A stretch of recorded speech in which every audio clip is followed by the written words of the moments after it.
बड़े दिनों बाद तुम्हारी वापसी।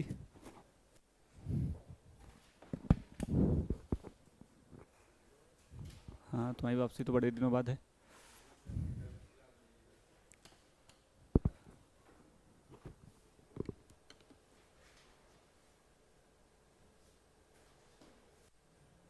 चलिए रे ऑप्टिक्स के बारे में बात कर, वो सॉरी, चैप्टर का नाम डालिएगा। रे ऑप्टिक्स में होल्ड कर रहा हूँ क्योंकि हमने एसी पढ़ लिया था, मतलब अभी के लिए हो, उसे बाद में कवर करेंगे। एसी हम लोगों ने पढ़ा था, एसी पढ़ा है, एक्सएल एक्सी, वो रेजोनेटिंग वो फ्रीक्वेंसीज वगैरह पढ़ा है हमने, चेक कर लीजिए, है ना। तुषार बताना जरा बेटा।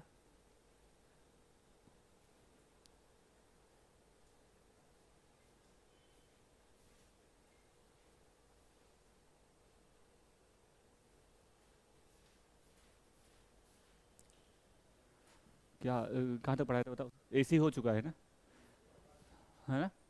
नेक्स्ट टॉपिक डालिएगा।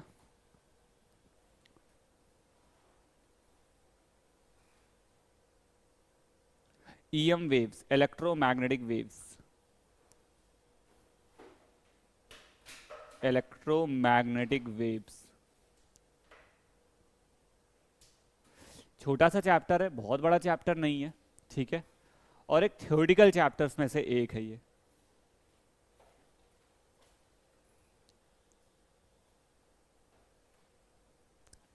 ठीक है, कोशिश करेंगे आज की क्लास में पूरा कंप्लीट करेंगे, ठीक है, पूरा का पूरा चैप्टर कंप्लीट करेंगे with different type of numericals. और जब ये खत्म हो जाएगा चैप्टर, क्योंकि इतना कुछ इस चैप्टर में है नहीं, आपके पास नोट्स जा चुके हैं, अगर आप लोग देखोगे तो।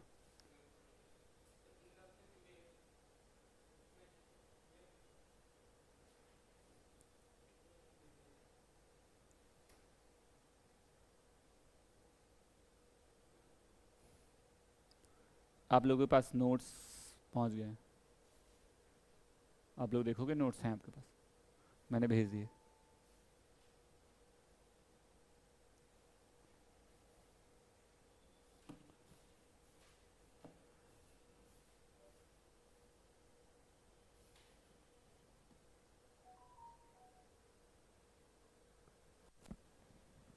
ठीक है, चलिए स्टार्ट करते हैं इलेक्ट्रोमैग्नेटिक वेव्स।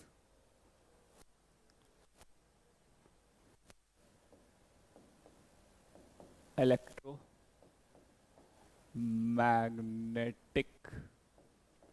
वेव। बीच में प्लस का साइन का रीजन मैं बताता हूं, बीच में क्यों मैंने प्लस का साइन यूज किया। बिकॉज ऑफ कि electromagnetic waves are the combination of two different type of waves.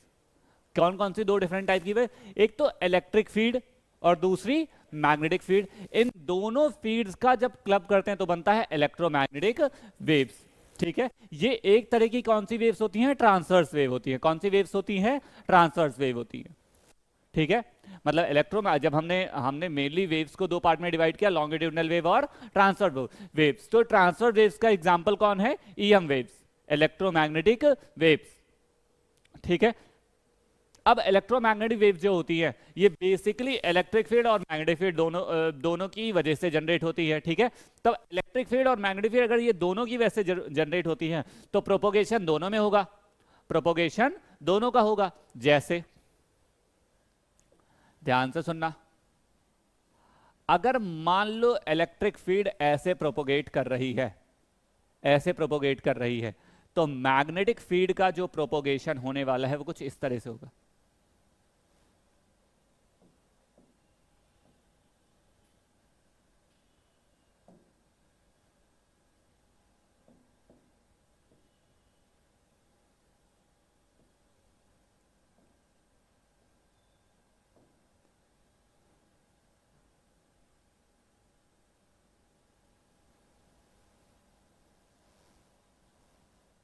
मतलब कि अगर अब जरा मेरे हाथ को ध्यान से समझना, ध्यान से मूवमेंट मेरे हाथ का देखना।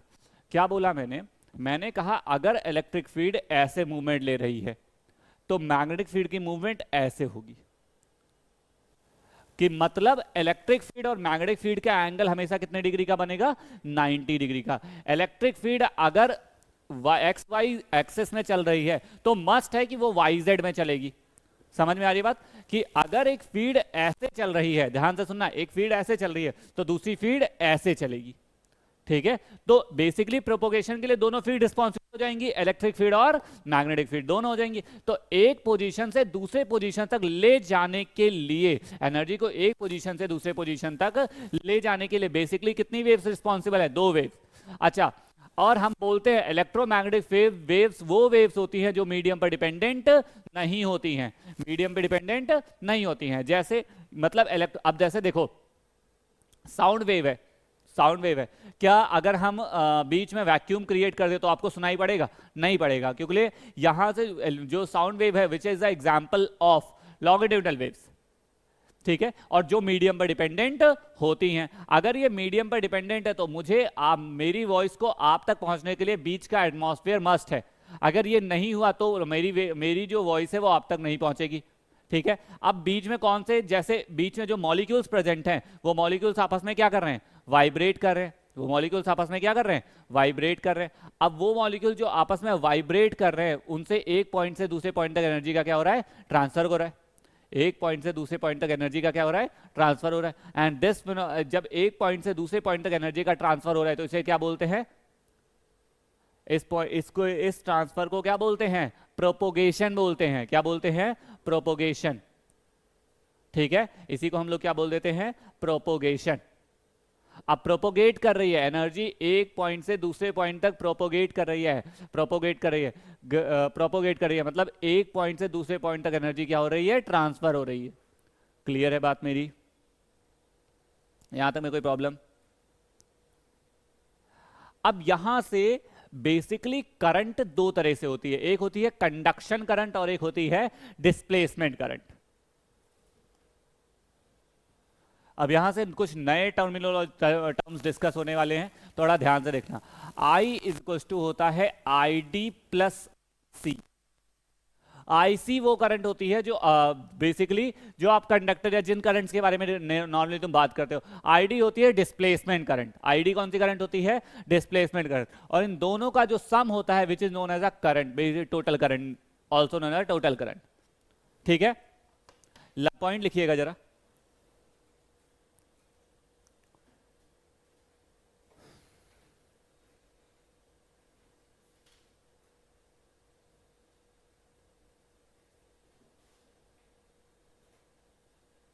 या जो आपको शीट दी गई है उस शीट को देखिएगा जरा।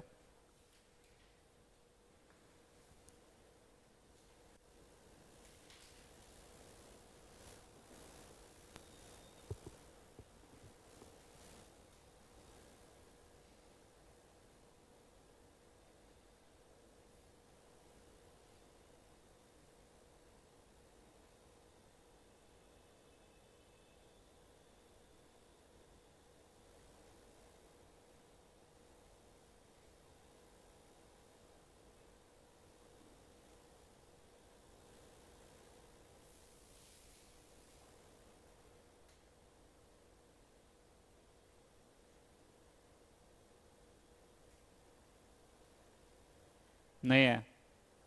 अब देखा?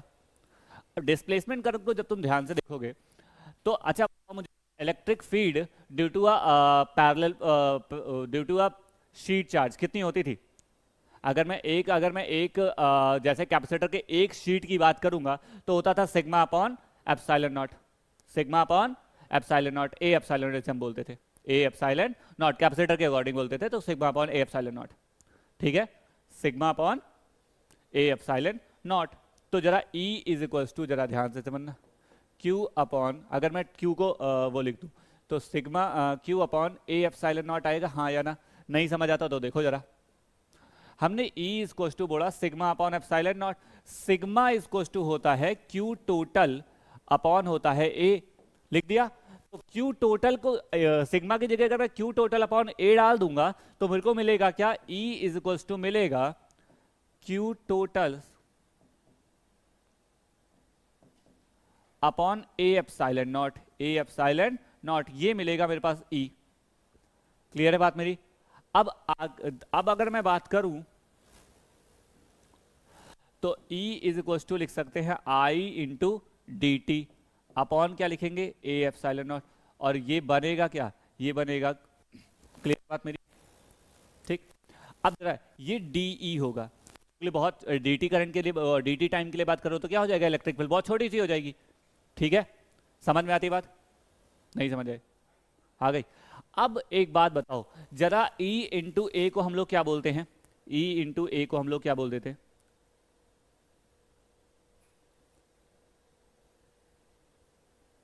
थोड़ा सा याद करना पड़ेगा, अगर तुम लोगों के थोड़ा सा कॉमन सेंस लगाओगे तो पता चलेगा। देखो अगर मैं इसको लिख दूं D E by D T is equal to I upon A epsilon naught, ध्यान से देखते चलना क्या बनेगा, I upon A epsilon naught,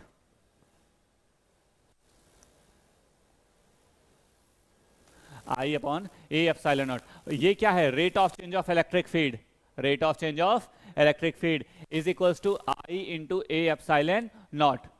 note करो यहां तक, फिर बताते हैं।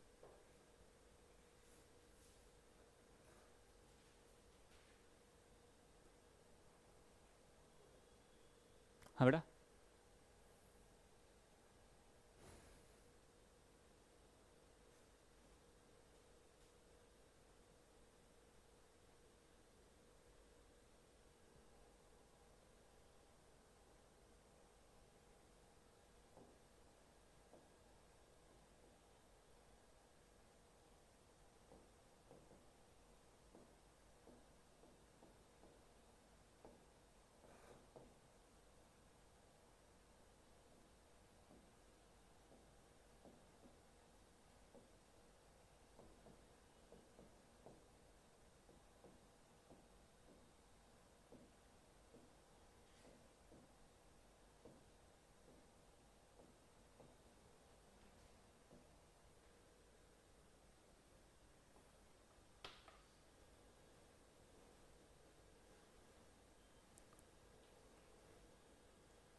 हम लोग बात कर रहे हैं ईएम वेव की, इलेक्ट्रोमैग्नेटिक वेव्स की, ठीक है। बेसिकली ईएम वेव्स में हम लोगों ने अभी पहले सिर्फ यही पढ़ा है कि इलेक्ट्रोमैग्नेटिक वेव क्या होता है, बताया कि भाई ये दो वेव्स का बेसिकली दो अलग अलग फील्ड्स का कॉम्बिनेशन है, एक इलेक्ट्रिक फील्ड और दूसरी मैग्नेटिक फील्ड, ठीक है। जब ईएम वेव्स के बारे में आप इलेक्ट्रिक फील्ड और मैग्नेटिक फील्ड दोनों का कंबाइंड फोर्स बात करते हो, तो अब इलेक्ट्रिक फील्ड तो कभी मीडियम पे डिपेंड नहीं करती भाई, करंट की मीडियम पे थोड़ी ना डिपेंड करती है, और सिमिलरली अगर आपकी मैग्नेटिक फील्ड भी मीडियम पर डिपेंड नहीं करती, तो जो इन दोनों की वजह से जो फील्ड क्रिएट हो, जो वेव क्रिएट होगी इलेक्ट्रोमैग्नेटिक वेव, वो भी मीडियम पर डिपेंड नहीं करेगी। तो हम बोलते हैं electromagnetic wave does not depends on the medium, ठीक है। अब जब इतना पढ़ लिया तो हम इसी से रिलेटेड एक पहले कॉन्सेप्ट को डिस्कस करते हैं, which is known as a displacement current, which is known as a displacement current. इस करंट के बारे में किसने बताया था हमें, मैक्सवेल ने बताया था। इस करंट के बारे में हमें किसने बताया था, मैक्सवेल ने। अभी 4 इक्वेशंस पढ़ेंगे मैक्सवेल की, इस चैप्टर में केवल 4 ही इंपॉर्टेंट कॉन्सेप्ट हैं, और वो चारों इक्वेशंस हैं मैक्सवेल की। वो 4 इक्वेशन जैसे ही चैप्टर से खत्म होती हैं, फिर वो अल्फा रेज, या फिर हम पढ़ना शुरू करते हैं कि हॉस्पिटल में कैसे इसको यूज करते हैं, अलग अलग वेवलेंथ पे कौन कौन सी फीड बनती है, रेडिएशन क्या क्या होता है, यही पढ़ते हैं, मतलब वेवलेंथ के रिगार्डिंग बातें पढ़ने लग जाते हैं। लेकिन मैक्सवेल ने जब ये बताया तो उन्होंने बोला कि electric field intensity is equivalent to the current. लिखना जरा, एक लाइन लिखना, इस यहाँ तक, ये यहाँ तक पहले लिख लिया, यहाँ तक लिख लिया, यहाँ तक लिख लिया। अच्छा जरा यहाँ के बाद में जरा ध्यान से समझना, इधर देखना पहले। हम अभी जिस करंट को डिस्कस कर रहे हैं, which is known as a displacement current, which is known as a displacement current. अब हमने कैपेसिटर के रिगार्डिंग अगर बात करी है, तो किसी प्लेट की वजह से जो इलेक्ट्रिक फील्ड होती है वो होती है sigma upon epsilon naught, sigma upon epsilon not, और सिग्मा होता है क्यू टोटल अपॉन ए। क्या होता है, क्यू टोटल अपॉन ए। अब सिग्मा की वैल्यू अगर क्यू टोटल अपॉन ए है तो हम सिग्मा यहाँ पे रख देते हैं, तो ये आता है Q total upon A epsilon naught, A epsilon not. हमने इसको क्या किया, हम Q को लिख दिया आई डी टी, और जैसे बहुत छोटा सा टाइम इंटरवल लिया, वैसे ही इलेक्ट्रिक फील्ड भी क्या हो गई, बहुत छोटी सी हो गई, ठीक है भाई। जितना कम टाइम लूंगा इलेक्ट्रिक फील्ड उतनी कम मुझे मिलेगी, तो मैंने आई डी टी लिख दिया upon A epsilon naught is equals to लिख दिया हमने, इज इक्वल्स टू हमने लिख दिया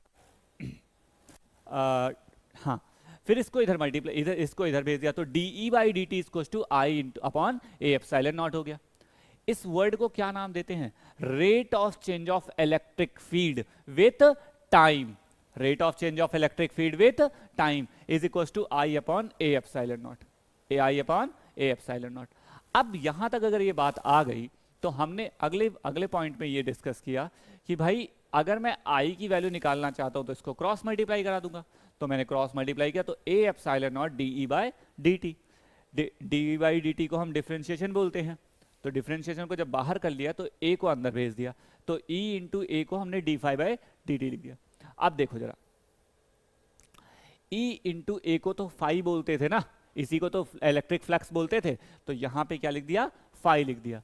तो D five by D T epsilon naught D five by D T is to क्या मिला हमें? आई डी मिला, जिसे हमने डिस्प्लेसमेंट करंट बोला। नोट कर लीजिए।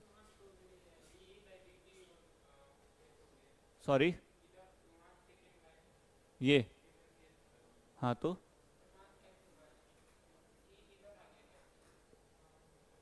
ये लिखा था d by D T of E लिखा था, तो e मैंने a को अंदर भेज दिया, तो E A is to D by D T, same ही बात तो है।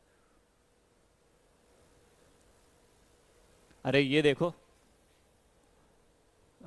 2x स्क्वायर लिखा है, ठीक है, 2x स्क्वायर लिखा है, डी बाई डी एक्स लिख दिया, D by D x of 2x square लिख दिया, 2 को बाहर कर दिया, तो क्या लिख दिया? D by D x of x square लिख दिया। उल्टा जाओ, क्या मैं ऐसे नहीं लिख सकता क्या?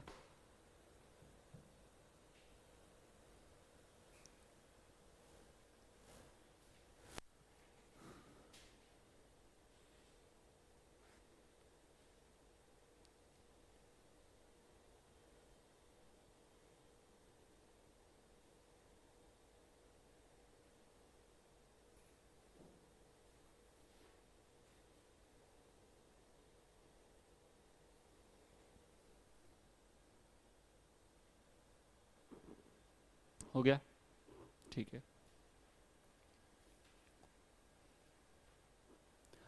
अच्छा, अगर मैं इस इक्वेशन को ध्यान से देखूं तो मैं एक बात बोलता हूं जो मैक्सवेल ने हमें बताया कि इलेक्ट्रिक फील्ड इंटेंसिटी जो होती है, इलेक्ट्रिक फील्ड जो इंटेंसिटी जो होगी हमारे किसी भी उसकी जो इलेक्ट्रिक फील्ड इंटेंसिटी होगी वो बेसिकली क्या होती है? बेसिकली ट्रांसफर है किसका? Equivalent to the current, equivalent to the current through the capacitor. जो कैपेसिटर की थ्रू करंट फ्लो कर रही है वो उसकी क्या हो जाएगी? इक्विवेलेंट हो जाएगी। और जो करंट कैपेसिटर के थ्रू फ्लो कर रही है वो कौन सी करंट होगी? डिस्प्लेसमेंट करंट होगी। समझ में आई बात? किसी भी कैपेसिटर के थ्रू जो करंट का फ्लो होता है उसे क्या बोलते हैं? डिस्प्लेसमेंट करंट बोलते हैं। क्लियर हुई बात मेरी? तो अगर मैं केवल करंट के रिगार्डिंग बात करूं तो करंट इक्वल टू होता है आईडी प्लस आईसी। आईडी की वैल्यू अभी हमने निकाली, क्या आई आईडी की वैल्यू हमारे पास? Epsilon naught D five by D T is और प्लस और क्या आया मेरे पास? आईसी, और ये टोटल करंट देके जाएगा मुझे। अच्छा, यहां पे एक और बात सोचना जरा, तुम्हें बहुत सिंपल सी बात बताते। D five by D T rate of change of flux, rate of change of flux. अगर फ्लक्स चेंज नहीं हुआ तो क्या कभी डिस्प्लेसमेंट करंट आएगी? मतलब कांस्टेंट फ्लक्स के लिए कभी भी डिस्प्लेसमेंट करंट पिक्चर में नहीं आती। कांस्टेंट फ्लक्स के लिए वो कभी भी डिस्प्लेसमेंट करंट नहीं आती। जैसे अगर सवाल बनाना ही है तो वो ऐसे बना सकता है, which one is the cause of, which one is the cause of what? Cause of electric displacement current. और उसमें 4 ऑप्शंस लिखेगा, rate of change of electric field, पहला ऑप्शन लिखेगा। दूसरा लिखेगा rate of change of flux, तीसरा लिखेगा due to change the device from battery to capacitor, चौथा ऑप्शन लिखेगा बोथ फर्स्ट एंड सेकंड। लो तुम्हें ऐसे ऑप्शंस दिया हूं जिसमें तो मैं मजा आ जाएगी अगर सवाल कर पाए तो। अभी बुक में नहीं मिलेंगे ये सवाल, मैंने ऐसे ही रैंडमली बना लिया। अब देखो, हमारा डिस्प्लेसमेंट करंट क्या बोलता है, फ्लक्स का चेंज होगा तो डिस्प्लेसमेंट करंट आएगी। तो नॉर्मल सी बात है, वो ऑप्शन 2 तो सही है। लेकिन फ्लक्स चेंज हुआ कैसे, इलेक्ट्रिक फ्लक्स के फील्ड के चेंज होने से, यही बोलोगे ना, बस गलत हो गया। इलेक्ट्रिक फील्ड को ध्यान से ऑब्जर्व करो, dE/dt था ना, ठीक। यहां जब भी dE/dt पढ़ा तो हमेशा इलेक्ट्रिक फील्ड को यूनिफॉर्म पढ़ा, नॉन यूनिफॉर्म इलेक्ट्रिक फील्ड पढ़ी नहीं हमें तक। तो E कैसा है, कांस्टेंट। अगर E कांस्टेंट रह गया, E इंटू ए को क्लब किया तभी तो फ्लक्स बना पाया हूं। अगर सोचो दोनों वेरिएबल्स होते तब तो मुझे प्रोडक्ट रूल लगाना पड़ता। समझ में आ रही है मेरी बात। तो फ्लक्स बनाने के लिए E इंटू ए को मैंने क्लब किया है ना, फ्लक्स बनाने के लिए E इंटू ए को क्लब किया है ना। बट यूनिफॉर्म इलेक्ट्रिक फील्ड, कभी भी तुम ये नहीं बोलोगे rate of change of flux, वो rate of change of electric field, ठीक है। तो option 2 is the correct option. समझ में आई बात, केवल एक ही ऑप्शन सही था, यही आया समझ में। ऐसे ही अगर आप देखोगे तो कभी आपको समझ में आएगा, तो कभी आपको समझ में आएगा। इसमें से एक और सवाल है, अगर आप कभी उठा के देखोगे जब उन्होंने सवाल पूछा है CUET दो, अभी पिछले साल वाले में उन्होंने एक क्वेश्चन पूछा था हम लोगों से कि इलेक्ट्रोमैग्नेटिक इंडक्शन के लिए नेसेसरी कंडीशन क्या है, इलेक्ट्रोमैग्नेटिक इंडक्शन के लिए नेसेसरी कंडीशन क्या है। तो भाई एक ही कंडीशन है कि आप क्या कर दो, मतलब उन्होंने, उनके कहने का सवाल हिसाब किताब ये था कि जब वो आपकी ईएम वो जनरेट होती है, ईएमएफ आता है, तो ईएमएफ आने के लिए बेसिक सी कंडीशन बता दो। ऑब्वियस सी बात है, rate of change of flux. अगर फ्लक्स चेंज नहीं करोगे तो ईएम वेव्स नहीं है, वो सॉरी वो नहीं आएगा आपके पास, क्या कहते हैं, ईएमएफ। और ये इतना अच्छा चार ऑप्शन जो उन्होंने बनाए थे ना, ऑप्शन जाके घर पे देखना, मजा आ जाएगी। मतलब गजब क्वेश्चन बना दिया था। मुझे पूरे साल उस सेशन का सबसे अच्छा सवाल वही लगा कि चार ऑप्शंस बिल्कुल एक दूसरे से क्लोज लगाए गए, अच्छा सवाल बनाया गया। अब इस पे एक सवाल लिखना तुम लोग। A parallel plate capacitor, a parallel plate capacitor of capacitance, a parallel plate capacitor of capacitance 20 microfarad, क्या नाम है आपका, प्रतीक Srivastava, is being charged, capacitance of 20 microfarad is being charged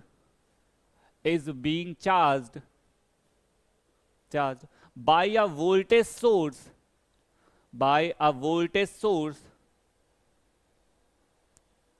whose potential is changing at the rate of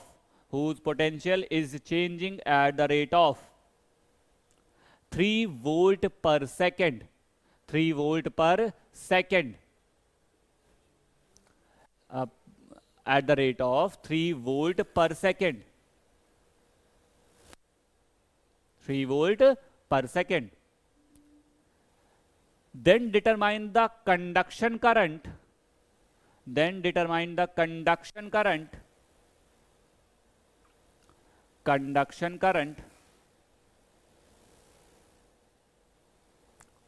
through the connecting wire,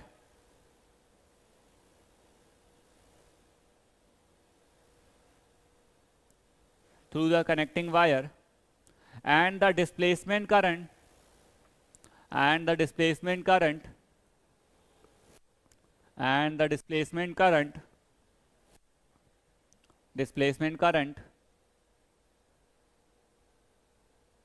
through the plates of the capacitor,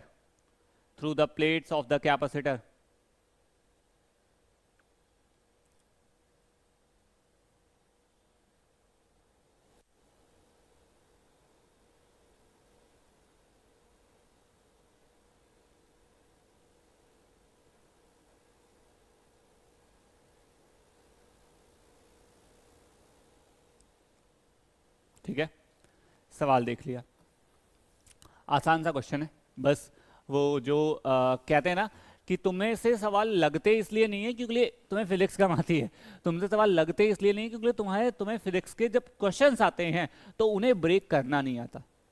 अब इसी सवाल में मैं अभी 2-4 वैल्यूज पूछूंगा, आपको वैल्यूज ही नहीं आएंगी, बहुत बड़ी बात नहीं बोलो, वैल्यूज ही नहीं आएंगी। अब वो सुनो कैसे, अब क्वेश्चन सुनना। अब parallel plate capacitor of capacitance 20 microfarad, इस मीन सी दे दिया हमें 20 माइक्रोफैरड।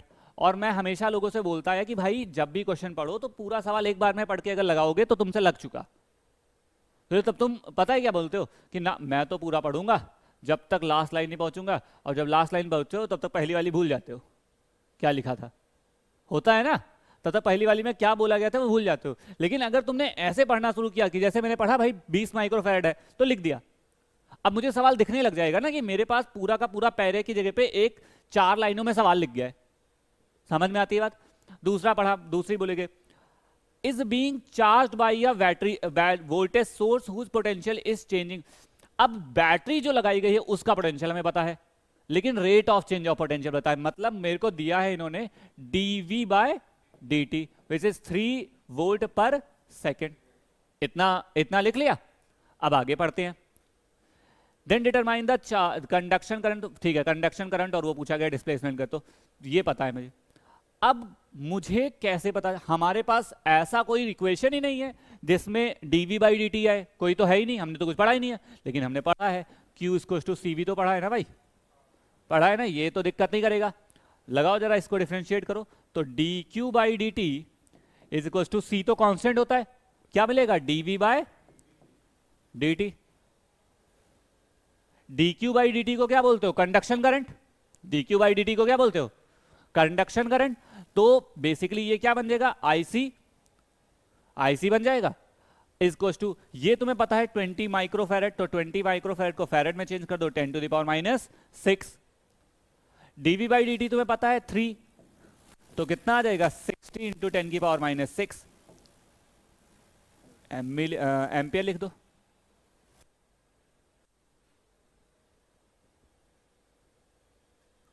अब इसमें इतिहास तो नहीं पढ़ना था, सवाल तो आसान सा था, ठीक है। आ गई कंडक्शन करंट, ठीक। अच्छा, कंडक्शन करंट कैपेसिटर में कौन सी कंडक्शन करंट फ्लो कर रही है, ठीक। कैपेसिटेंस का इलेक्ट्रिक फील्ड तो चेंज नहीं हो रहा है, तो इसका मतलब इसमें कंडक्शन करंट ही डिस्प्लेसमेंट करंट के बराबर हो जाएगी, तो IC ID के बराबर हो जाएगा। समझ में आई बात। जो भाई इस बेसिकली डिस्प्लेसमेंट करंट आती कब है, डिस्प्लेसमेंट करंट आती है rate of change of electric flux की वजह से, इलेक्ट्रिक फ्लक्स की वजह से, ठीक है। मतलब कि अगर कैपेसिटर्स की प्लेट्स के बीच में इलेक्ट्रिक फील्ड चेंज हो रही है तो आएगी डिस्प्लेसमेंट करंट, ठीक है। और अगर बेसिकली कोई ना कोई करंट तो फ्लो कर ही रही होगी ना। अब यहां पे जो डिस्प्लेसमेंट करंट है वो किसके इक्वल है, कंडक्शन करंट के इक्वल है। जो डिस्प्लेसमेंट करंट है वो किसके इक्वल है, कंडक्शन करंट। तो लिख लो, इसके नीचे एक लाइन लिख लेना जब आंसर करना तब।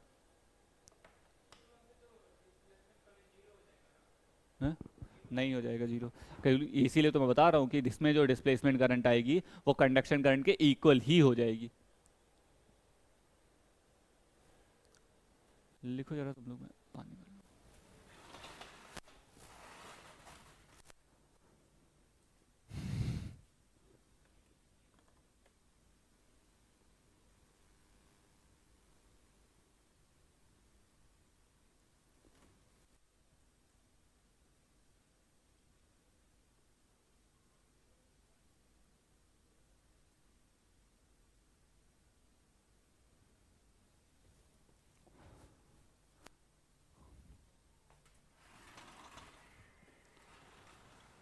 क्या हुआ, कोई डाउट, लिख लिया।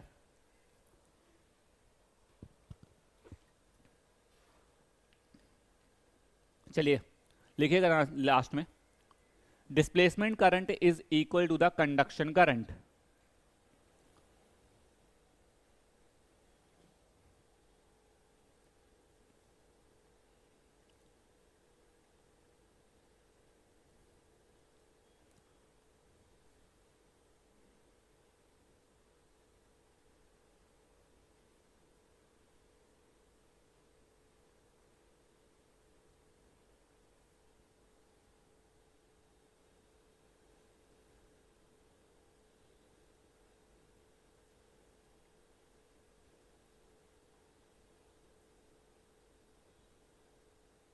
ठीक है, यहाँ तक बात समझ आती है?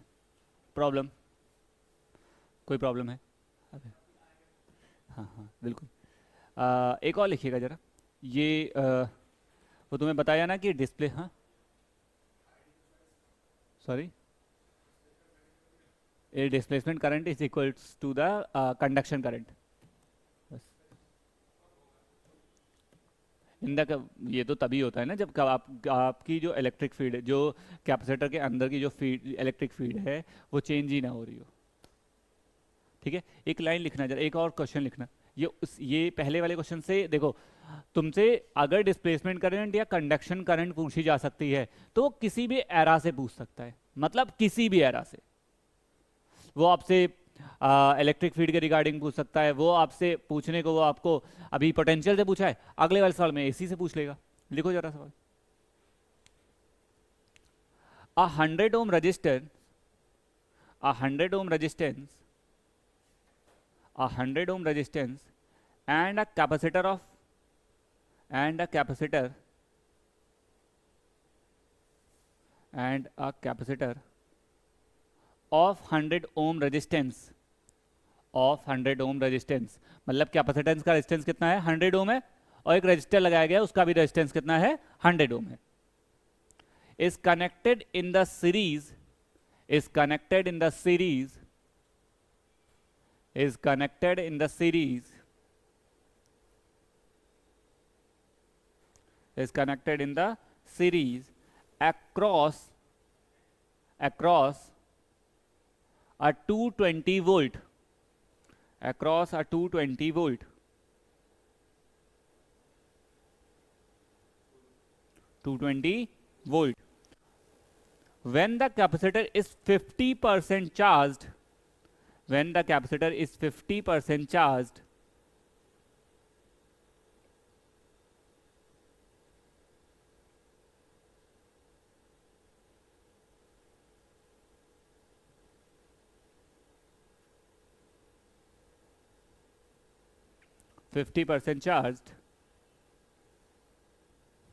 then find the peak value of the displacement current.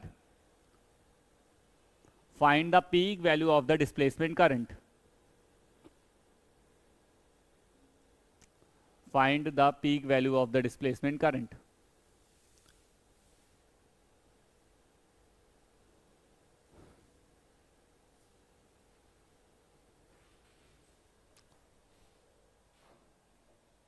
ठीक है, चलो एक बार देखो क्या दिया है, फिर क्या करोगे। अच्छा, करंट निकालनी है तो बेसिकली दो चीजें चाहिए होंगी, कहीं से मुझे पोटेंशियल मिल जाए और आर मिल जाए। ठीक है, आर तुम्हें दे दिया गया है तो पोटेंशियल ढूंढ लो, काम बन जाएगा, या ईएमएफ ढूंढ लो, जो भी तुम्हें ढूंढना है।